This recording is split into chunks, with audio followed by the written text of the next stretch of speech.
Les amis Branès, bonjour. À tous les amis de la Radio I, que ce soit en Suisse, en France ou en Belgique, bonjour. Aujourd'hui, je vais reprendre parce que j'ai lu beaucoup de thèmes qui sont discutés sur la radio, mais je ne peux pas écrire en raison d'abord des difficultés à écrire, difficultés liées à l'âge, mais surtout, j'ai envie d'apporter quelque chose de plus. Parce qu'il me semble que dans la discussion, il faut élever le niveau. Et j'interviens non pas pour créer de la controverse, parce que personnellement, en tant que musulman, croyant, sunnite, malikite, avéroïste, je crois que les religions monothéistes, aussi bien juives que chrétiennes que musulmanes, sont issues de la même source.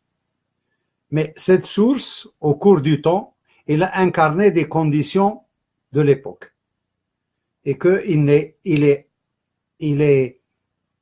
incompréhensible pour nous qu'aujourd'hui, on se mette à se guerroyer pour des choses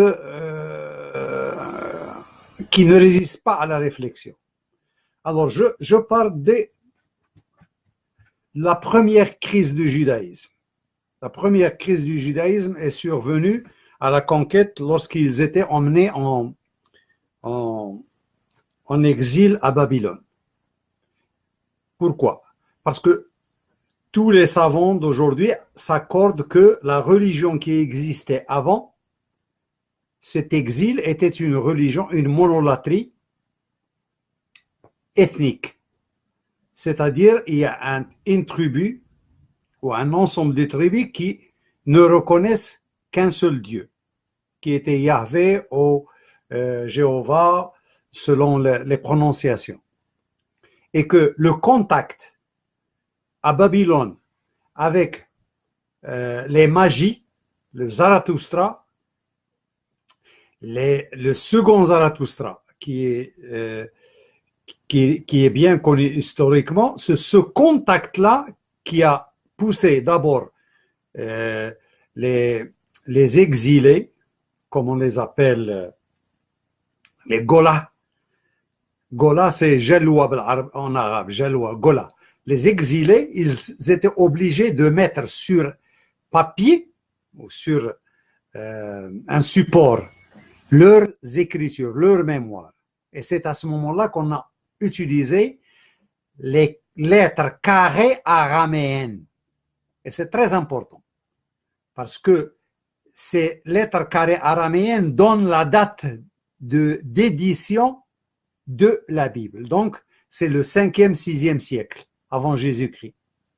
Voilà. Et c'est à ce moment-là, ce contact avec les autres, ils ont introduit la notion de 7 jours, la semaine à 7 jours, parce que la semaine à 7 jours, historiquement, est définie. Ce sont les Babyloniens qui ont créé la semaine à 7 jours avec les 7 divinités. C'était en l'an 700 avant Jésus-Christ. Donc, il n'y a pas de...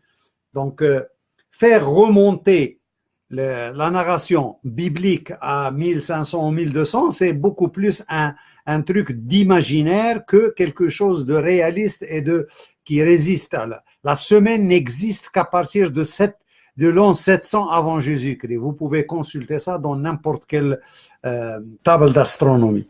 Donc, et ils ont adopté des mythes de création. Et les mythes de création, ils apparaissent dès le départ de la Bible. Bereshet bara Elohim at shamayim at haaretz. Au départ, les dieux. Elohim, c'est le pluriel de Eloh. On peut pas pressuriser la sémantique pour dire Elohim, ça signifie un singulier, ou c'est le pluriel de politesse. Non, Elohim, ça veut dire les dieux. Et Elohim, on la retrouve chez les Arabes anti-islamiques. On appelle Allahumma. Allahumma, vous la prenez dans l'écriture arabe anti-islamique, c'est Elohim, exactement. Allahumma, c'est le pluriel qui a été tordu pour le rendre Allahumma. Mais Allahumma and Elohim, c'est la même graphie dans les écritures antérieures, pas dans les écritures transformées d'aujourd'hui. Donc nous restons là. Nous sommes tous, et là, je ne peux pas faire rejoindre la thèse de Kamal Sharibi qui place que les Juifs, les Bani Israël habitaient dans la montagne de la Syrie et du Yémen et qu'ils ont été transportés. Et lui, il donne les preuves épigraphiques de la conquête faite par les Babyloniens pour la région. Et il prend les références épigraphiques de la conquête de Sheshank. Donc, nous sommes dans le domaine de l'histoire, donc dans le domaine de la précision historique et pas de la mythologie. Bon, qu'importe. Ces exilés, les Golas, ils ont amélioré en contact avec les autres peuples de Babylone, ils ont amélioré leur monolatrie ethnique. Ils ont essayé de lui donner une allure plus intéressante. Restons là. C'est Ezra. On passe à Ezra. On pense que après la conquête après les exilés, ils furent par les Perses, quand il y avait la conquête de Darius, ils ont renvoyé. Il y a certains Golas, certains exilés qui sont revenus dans leur pays d'origine, c'est-à-dire la région de la Syrie. Mais il y a une partie qui a préféré aller dans la région actuelle de Jérusalem, la Jérusalem actuelle. Il y avait 7 Jérusalem dans le Moyen-Orient à l'époque. Bien, nous avons l'histoire de Jérémie. Bon, Ezra d'abord, c'est Ezra qui a ramené avec lui les rouleaux de Torah. Il a été envoyé par le pouvoir central afin de faire connaître aux exilés de Jérusalem la Torah. D'ailleurs, et c'est connu, nous connaissons plus de détails. Et ils ne connaissaient pas la Torah. C'est à ce moment-là on leur a apporté cette Torah rédigée en lettres carrées araméennes, et avec des Targum en araméen.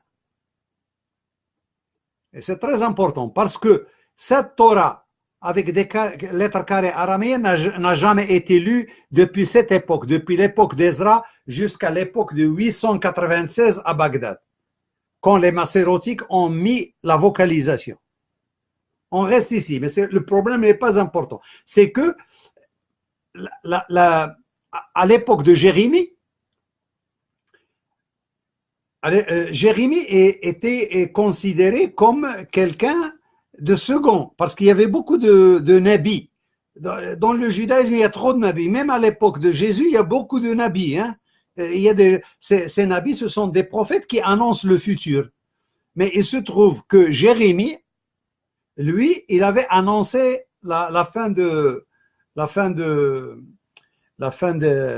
d'Israël à l'époque, et il s'est réfugié, lui, en Égypte. Et c'est après ça qu'on lui a redonné le titre et on a pris en charge ce qu'il a écrit. Et Jérémie, contrairement à Ézéchias, Jérémie, il préférait méditer et il préférait expliquer. Il cherche à expliquer à partir du texte qu'il avait entre les mains. Il voulait expliquer et prévenir disons, prévoir l'avenir ou prédire la prophétie. Alors, il a eu ce titre de prophète puisqu'il a réussi à produire. Nous laissons ces choses. Il y a la conquête d'Alexandre. Et là, on l'oublie. La conquête d'Alexandre, elle est très importante parce qu'il a mis en contact plusieurs civilisations et il a apporté les idées du Timéeus, de Platon. Ce sont des idées qu'il ne faut pas oublier. Non seulement les idées de Platon, mais ils ont apporté le culte de Dionysos. Ils ont apporté le culte de l'orphisme. On a apporté également le pythagorisme qui est né en Sicile, dans les colonies grecques de Sicile. Et Socrate et Platon. Tout ça, c'était nouveau pour les pays du Moyen-Orient. Et le judaïsme va donc absorber certains éléments de ces choses-là. Et cette absorption, cette mise en valeur, si vous voulez, du legs grec, hellénique, va ajouter quelque chose de nouveau. Et là, je reste au niveau de Daniel. Vous savez que Daniel, il est défini historiquement. C'est quelqu'un qui a été en l'an 164 lorsque Antiochus a comme on appelle, sacrifié à Zéus sur le parvis du temple de Jérusalem. Bien. Et Daniel, le livre de Daniel, c'est un livre, on peut le dire, c'est un livre de... c'est un roman historique, comme on en fait maintenant. Par une série de rêves, il voulait consulter des gens et il voulait consulter Dieu, il voulait consulter les textes et il a fait une exégèse. Ce qu'il a été de méritoire, c'est qu'il a prévenu que Antiochus va être puni et il va y avoir la succession par les Hasmonéens. Donc, il a annoncé, si vous voulez, la venue des Maccabées, ce qu'on appelle la dynastie hasmonéenne. Et la dynastie des Maccabées, c'est la première dynastie qui s'appuie sur une lecture de la Bible, une façon de lire la Bible et de prêcher la guerre sainte. Donc la guerre sainte n'existe pas dans le judaïsme d'avant, c'est-à-dire le mosaïque, mais c'est les Hasmonéens, les Maccabées qui ont introduit la guerre sainte. La guerre sainte. Et les exilés, ils ont aussi introduit une chose importante. C'est que toutes les religions sont fausses, excepte leur religion. Ça, c'est un produit des prophètes de l'exil. En plus de ça, nous savons à l'époque, parce que à l'époque d'Esdras, nous avons les Samaritains qui vont apparaître. Les Samaritains aussi, ils font une espèce de syncrétisme entre les idées grecques et les idées du mosaïsme. Et l'apparition des Esséens aussi, on les oublie. Et les thérapeutes. Alors, le thérapeute, il faut être un peu plus long parce que là, nous sommes sur une figure très importante qui est Philon d'Alexandrie. Et Philon d'Alexandrie, c'est un juif hellénisant qui maîtrise parfaitement la langue grecque et qui maîtrise également les choses du judaïsme, surtout qu'en l'an 264 avant Jésus-Christ, on a le pharaon Lagide a fait traduire les écritures juives en ce qu'on appelle la Septante, la Septuagint. Et ce livre-là était connu, et donc la Septante, elle est un peu courte, plus courte que les documents canoniques, et il y avait même des choses qu'on a oubliées, etc., mais elle était connue. Donc, le platonicien moyen à Alexandrie à l'époque, il cherchait, surtout les hellénisants, il cherchait à interpréter allégoriquement l'Iliade et l'Odyssée pour en tirer des valeurs moralisantes et de comportement social. Ça, c'est très important, on l'oublie. Et lui, c'est-à-dire notre ami,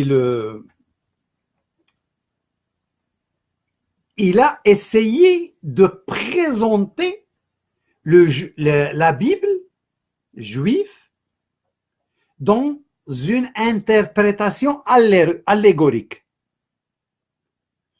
L'allégorie, c'est très important, c'est un moyen technique, mnémotechnique, utilisé surtout par Platon, utilisé dans le but d'enseigner des choses abstraites. Vous savez que à l'époque, on était toujours, le monde abstrait était un monde accessible uniquement aux Grecs, parce que la langue latine, la langue arabe, ils n'avaient pas de moyen de passer à un troisième monde, celui des idées. Et lui, il a essayé de faire ça. D'ailleurs, c'est lui qui a adopté la notion de logos. Il a écrit la notion d'énergie. Le Dieu a son énergie, il a son logos, il a, etc. Et si vous retrouvez ça dans le préambule de l'évangile selon Jean. D'ailleurs, tout le monde le dit, c'est sa rédaction, puisqu'on a des livres de Floting. Alors, qu'est-ce qui s'est passé à l'époque à ce premier siècle avant Jésus-Christ jusqu'à la destruction du temple en 70? Il y avait beaucoup de sectes, des sectes gnostiques, et chacun croyait avoir raison. Bien. C'est Nag Hammadi et c'est les Qumran qui nous ont livré ces secrets, un peu tardivement. Mais on les a eus. Ces sectes, ils croyaient avoir raison. Mais qu'est-ce qu'il y avait la grande crise, c'est que parmi ces sectes, il y avait un qui s'appelle Yoshi ben Youssef, Yeshua ben Youssef, Jésus. Et lui aussi, il a essayé. Donc, et avant lui, il y avait aussi Jean-Baptiste, lui aussi. Jean-Baptiste a voulu également s'opposer à l'occupation romaine, aidé par le roi Hérode, qui était un homme de main. Et cette crise-là a conduit à des révoltes de plus en plus violentes jusqu'à la destruction du temple. Mais à la destruction du temple, il y a des choses qu'on oublie. C'est que à la destruction du temple, il y avait déjà une communauté juive, judéo-chrétienne. Et cette communauté judéo-chrétienne, elle avait toujours le droit d'aller au temple, de prêcher à l'intérieur du temple, parce que avec le contact avec les Grecs, les Juifs et les Saddukiens étaient beaucoup plus, disons, ils servaient les intérêts de Rome, et disons, il y avait des accommodements avec les pharisés et avec les étrangers qui veulent visiter le temple, etc. Donc, cette communauté judéo-chrétienne, elle a évolué la même évolution mais ils avaient peur, l'enseignement de Jésus, on voulait le garder. Autant que on voulait le garder à l'intérieur de l'église, du temple. Mais une fois le temple détruit, nous avons ce qu'on appelle les rabbins, Rabbi Yohanan, Rabbi Aqiba et les disciples de Rabbi Yohanan. Il y a 4 Éléazar. Ces 4 rabbins, vous savez, pendant le siège de Jérusalem, Rabbi Yohanan a été mené dans un couffin, disons, et on l'a fait passer à travers les soldats, et il est sorti de la ville en siège et il est allé à Yavna. Yavna, c'est la première capitale juive où on a essayé de faire venir tous les rabbins pour sauver le temple. Et ça, c'est très important. L'époque de Yavna, et il y avait également des judéo-chrétiens qui assistaient avec les quatre rabbins inaugurateurs qui ont inauguré l'ère du judaïsme rabbinique. Parce qu'ils vont reprendre l'enseignement de Hillel et de Ben Sira, etc. Tous les rabbins d'avant Jésus-Christ, et ils vont essayer de créer une nouvelle religion. Une nouvelle religion, il n'y a pas de temple. Le temple est détruit. Alors, ces rabbins, ils ont dit que le cœur de chaque juif est un temple, pourvu qu'il récite la Bible. Et quand il y a 2 ou 3 qui se réunissent pour lire, étudier le Midrash de la Bible, il va y avoir avec eux également Dieu, la Shekinah. Shekinah va arriver. C'est cet esprit-là. Et cet esprit est très important, parce qu'à la révolution luthérienne, Luther va dire la même chose. Le cœur de chaque protestant est le temple de Dieu. On retrouve ça comment ça va être réinstrumentalisé au niveau du protestantisme. Mais au niveau du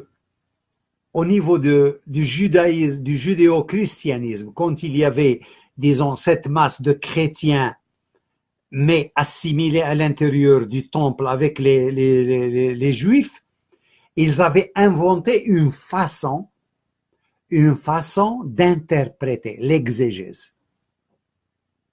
Ils ont inventé ce qu'on appelle le pécher. Pécher en chaldéen, et en pécher, ça veut dire expliquer, interpréter à partir de l'écriture sainte, interpréter et apporter un nouveau sens. Voilà. Et en arabe, ça s'appelle fesser, parce que les Arabes ne prononcent pas le pécher, c'est fesser. Le ch devient sin en arabe. Donc fesser, tafsir. Et les musulmans disent tafsir al-Qur'an ou sharh al-Qur'an, c'est le même. Mais pécher, c'est la façon utilisée à la fois par les juifs et par les judéo-chrétiens pour interpréter les Écritures saintes et en extraire un nouveau sens qui aurait un sens pour les conditions vécues. Alors, qu'est-ce qui s'est passé quand il y avait une grande rupture après la destruction du temple? Beaucoup de judéo-chrétiens ont décidé de ne pas suivre le mouvement de Yavne. Mais à l'école de Yavne, on a développé une nouvelle technique d'exégèse. Et ça, c'est très important. On ne le dit pas. C'est la technique qui consiste à prendre un verset d'ici, à le lier avec un autre verset d'ici, à le lier avec un autre verset, on appelle khoroz. Khoroz, en arabe, khorza. Faire un trou ici, et les lier par un fil. Khoroz. Ils ont fait cette interprétation. Et rapidement, les judéo-chrétiens ont vu le danger. Mais ils vont copier aussi ça. Au point qu'un auteur au XXe siècle a dit, avec la méthode Khoroz, on peut rédiger n'importe quel évangile. La méthode Khoroz, prendre ici, collecter et faire du plagiat si vous voulez, mais en ménageant les textes. Bien. Et aussi, ils ont fait une chose très importante. Très importante, c'est qu'ils ont obligé les Juifs à apprendre par cœur les parties de la Torah. La Torah. C'est la Mishnah. Mishnah, ça veut dire muthanna en arabe. Muthanna, ça veut dire répéter jusqu'au moment où ça devient inscrite dans votre mémoire intérieure. On dit à l'époque sodor, la poitrine, mais c'était une façon de parler. Donc, le Mishnah, ils ont fait une autre chose. C'est les Juifs de la ville de Yavne, ils sont allés dans un nouveau centre. C'est le centre de Ousha. C'est également en Palestine, Ousha, et surtout après la destruction, la fin du Mehdi. Il y a un Messie juif, Bar Khoshba. C'est un Messie en 134, avec sa reddition totale, la destruction totale. Et c'est à ce moment-là qu'ils ont décidé de créer le canon juif. C'est vers 1150 après Jésus-Christ. Ils ont décidé de créer le canon juif. C'est à l'époque aussi où un certain Marcion, c'est un gnostique qui a payé le pape de Rome pour éditer le premier évangile marcionite. Bien. On ne rentre pas dans les détails parce qu'il y a beaucoup de choses. L'essentiel, c'est que les chrétiens les judéo-chrétiens ont été amenés à créer leur propre écriture sainte. C'est à ce moment-là, vers la fin du IIe siècle, qu'on commence à voir des Écritures saintes, des évangiles, etc. Mais des évangiles gnostiques, il y en a, puisque dans le Nag Hammadi, on a retrouvé un évangile qui date de l'an 70 après Jésus-Christ. Donc, et les choses ont continué. L'admission de chrétiens de formation grecque et d'éducation grecque ont apporté beaucoup de soutien pour faire connaître la religion chrétienne à l'Empire. Et c'est à ce moment-là que, parce que les intellectuels de l'époque, alors il y a Origène, il y a Saint-Cyprien, il y a Apule de Mador, il y a Synesius, il y a tout un tas il y a beaucoup de, il y a tous ceux qui avaient cette possibilité d'aider les chrétiens à avoir une stature de religion. Bon, l'événement va continuer jusqu'à 325, quand l'empereur Constantin fit réunir le premier concile de Nicée. Il leur a demandé d'arrêter votre canon. Et ils ont arrêté le canon à l'époque.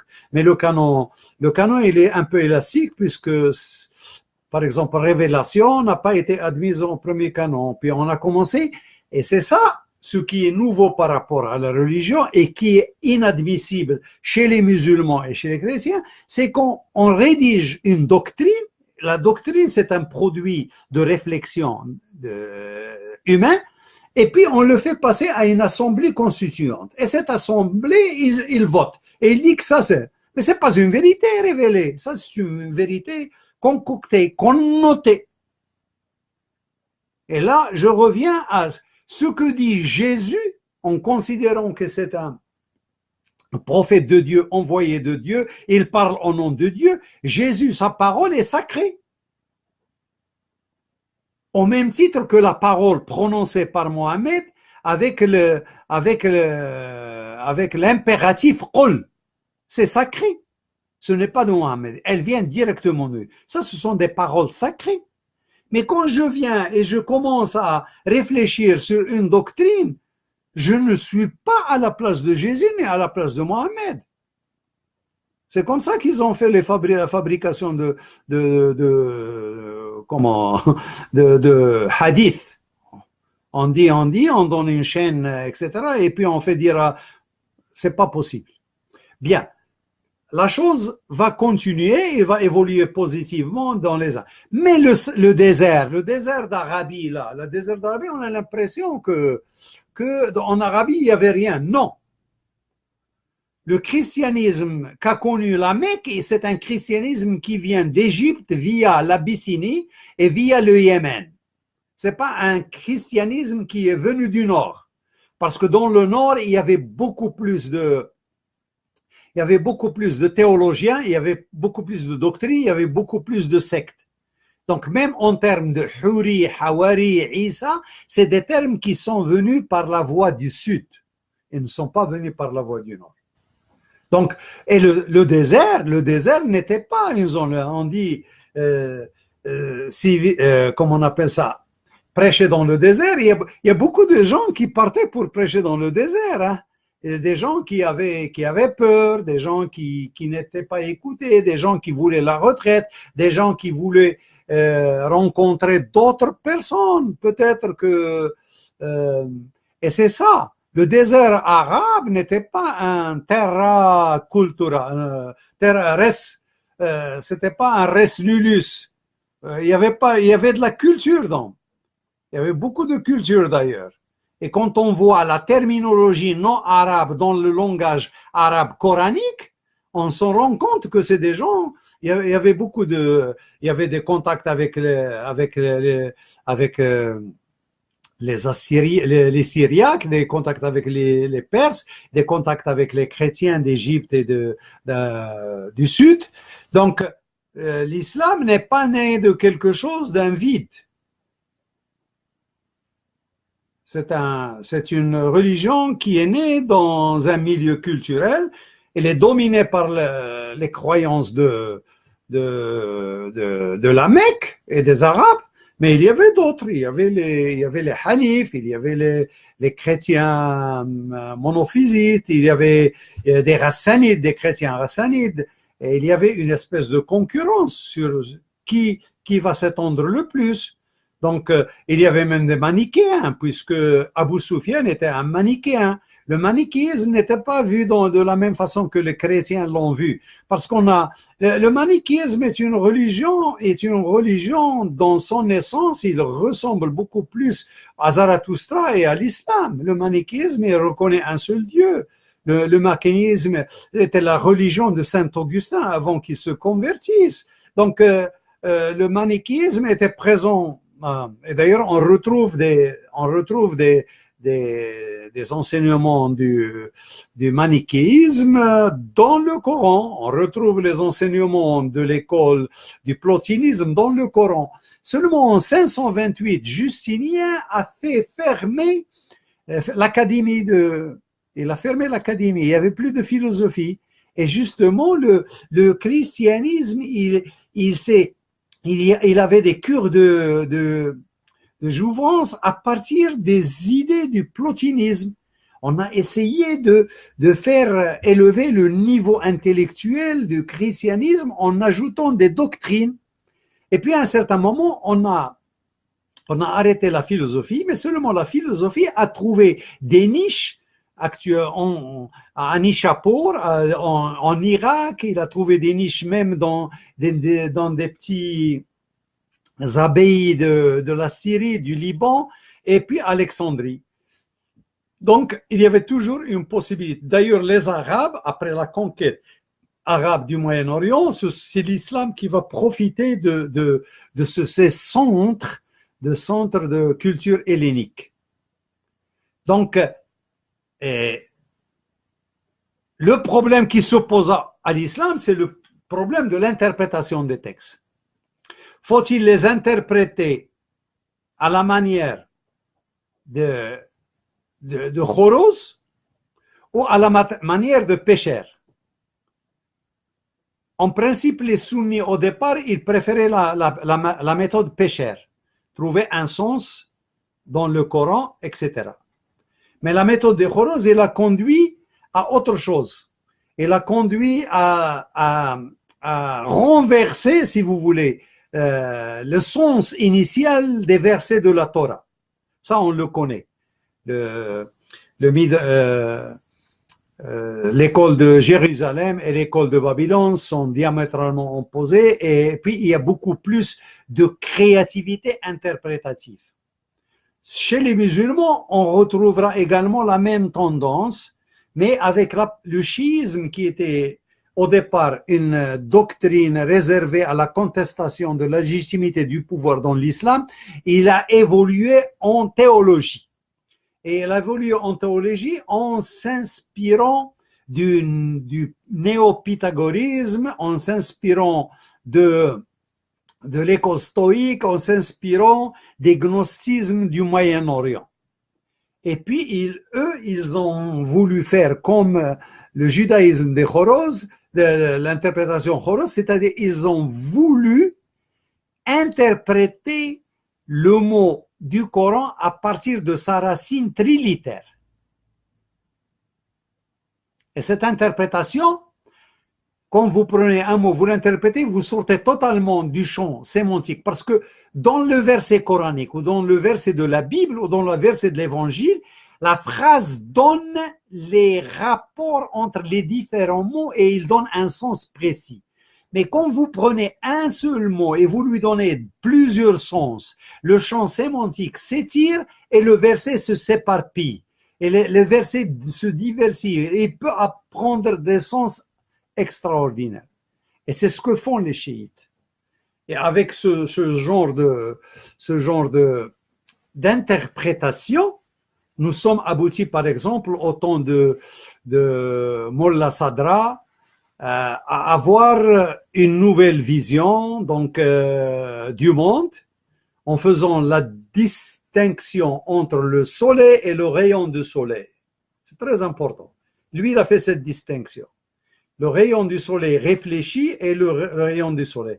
Comme il n'y a pas d'incarnation chez nous dans l'islam, il y a un Baha'u'llah, lui, il a dit, je suis justement le reflet de ce rayon du soleil. Je suis donc Mazhar Ilahi. Donc, il l'a interprété dans ce sens, à partir de Mullah Sodra. Je suis une réflexion de Dieu. Mazhar Ilahi. Mais lui, il le considère uniquement pour lui. Alors que si nous devons être des Mazhar Ilahi, nous devons être conformément au plotonisme, nous sommes tous des Mazhar Ilahi. Nous sommes tous des incarnations divines. C'est Dieu qui se réfléchit en nous dans notre âme. Ça, c'est le plotinisme complètement interprété. Donc, nous, musulmans, chrétiens et juifs, nous avons beaucoup de choses en commun. Nous avons Dieu et nous avons la parole des prophètes. Et avec ça, je crois, il vaudrait mieux se mettre d'accord sur ce qui nous est commun que de se mettre en désaccord sur ce qui est interprétation.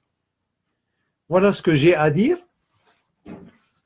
à ce sujet, et la façon de l'exégèse, très important. Il faut prendre l'exégèse, comment il a été fait par les judéo-chrétiens et comment il a été fait par les juifs rabbiniques et comment il a été fait par les musulmans. Parce que c'est au niveau de l'exégèse qu'on fait sortir de nouveaux problèmes et on crée de nouvelles dissensions. C'est l'exégèse. Jusqu'à présent, chez les musulmans, il n'y avait que le Sharh al-Qur'an. Mais actuellement, avec l'évolution de l'analyse textuelle, avec la déconstruction, qui est tout à fait raisonnable, la déconstruction, qui est une méthode d'analyse très forte, on déconstruit pour construire. On ne déconstruit pas pour démolir. Non, ça c'est pas ça le but de la critique prônée par les auteurs comme Foucault et Barthes, au Derrida. On déconstruit pour comprendre mieux. On peut construire un discours, mais il faut comprendre un discours qui est à objectif, disons, mono-objectif. Parce que on peut pas. Parce que quand on met deux phrases et on veut déconstruire deux phrases, il faut se méfier. Il faut se méfier. Parce que dans l'analyse textuelle, dans la déconstruction, il vous dit il faut prendre soit un texte, soit bien fixé, soit une phrase bien fixée. C'est différent. Et ça, sur ça, je vous laisse. Et j'espère vous revoir une autre fois pour la question de la science et la théologie. Et comment on peut arranger science et technologie et comment on peut, est-ce qu'il y a possibilité de discussion, il y a possibilité de dissension. Voilà, au revoir.